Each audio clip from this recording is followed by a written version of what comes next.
So have you ever thought to yourself, holy guacamole, that engine is dirty? Yeah, me too.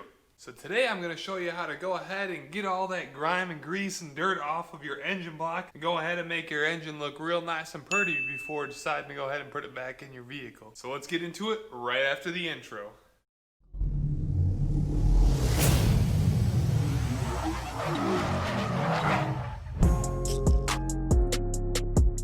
So this here is my engine from my 1991 Mazda Miata, the Joker build that's actually going on currently. So we're gonna go through everything that you need to go ahead and clean your block, because this one is full of oil, grime, and rust, and it's just not gonna look pretty going back in the car. So we got some gunk engine degreaser here. I have the gunk parts cleaner and degreaser, which we'll go ahead and spray over the foaming gunk engine degreaser after that's all done to go ahead and kind of wipe away any residue that's left over. We got the good old VHT engine enamel paint. This is good up to 550 degrees Fahrenheit, which I think will be plenty for this little 1/6. Got a wire brush and some tape, so I can go ahead and tape off the intake manifold. Mine's gone right now. And the exhaust manifold, which would be on the other side of this engine. And just anything that you don't really want to get overspray on. You're also going to need a pressure washer or a pressure sprayer in this instance, saying I don't have any other water here. Whew, I am sweating a ton. I decided to take a few days off of work to work on the Joker, and they are the hottest days of the year in Wisconsin so far, so heck yeah. So we're gonna go ahead and start off by taking the gunk engine degreaser and spraying the engine down here and going ahead and letting it sit for 10 to 15 minutes in all the spots where we want the grease to come off.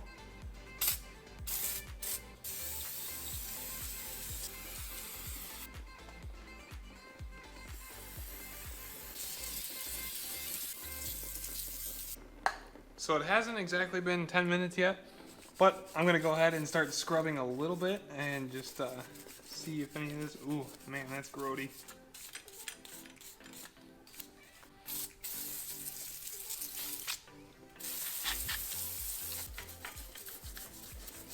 Alright, now we're going to go ahead and rinse down this side of the engine block with water.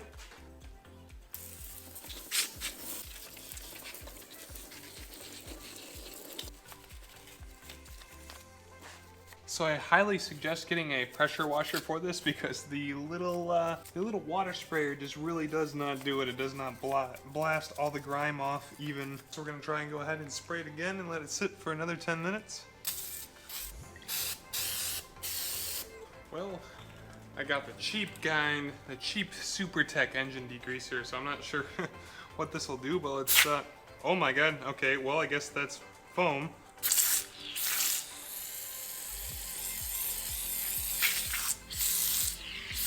Well, that looks like it's working a little better. I can see the dirt coming off. It's so fluffy! It's so fluffy, I'm gonna die. Oh, also make sure to wear gloves. Don't do this unless your hands are seasoned from years of brake cleaner like mine are.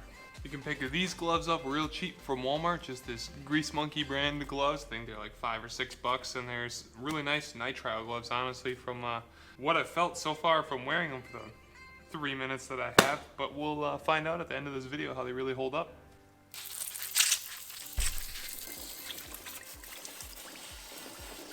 So normally in this situation you use an air compressor to blast all of this off to dry it off nicely, but we don't have one in this situation, so we're gonna have to go ahead and wait for everything to dry thoroughly, which I have zero clue how long it's gonna take.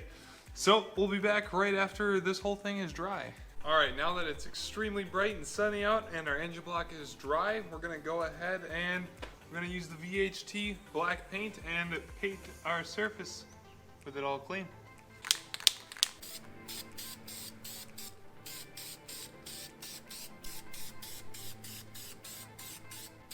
I'm gonna try doing light coats, go back and forth between it, because I heard if you put too heavy of a coat on this that the VHT peels off of the block.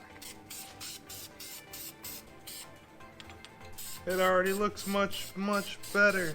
I could have done a better job if I really went at it and would have cleaned it a little bit more, but I have a feeling that within a year this engine block is going to have a hole in it. So I'm not super worried about how it looks right now. The next engine, I will definitely take a lot more care into it. So I think 2 coats is all I'm gonna do on this, because it actually looks like it covered pretty good. Oh, there's 2 spots actually I gotta get, never mind.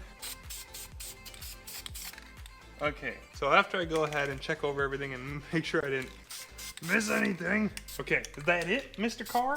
Mr. Engine Block? Freaking heck.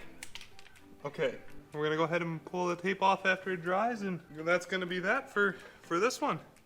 So I heckin' think that's that, buckaroos. Thanks for watching another tutorial here by Storm Garage, and make sure to go check out my other Miata tutorials. This one's not necessarily a Miata tutorial, it works for any engine out there. But I'm also doing a whole build for the Joker Miata over there, and it's a pretty sweet little car that I'm doing as a tribute to Heath Ledger's Joker. It's all purple and green, everything is getting powder coated, painted, and just done up really, really nice. I'll give you a quick overview of it actually.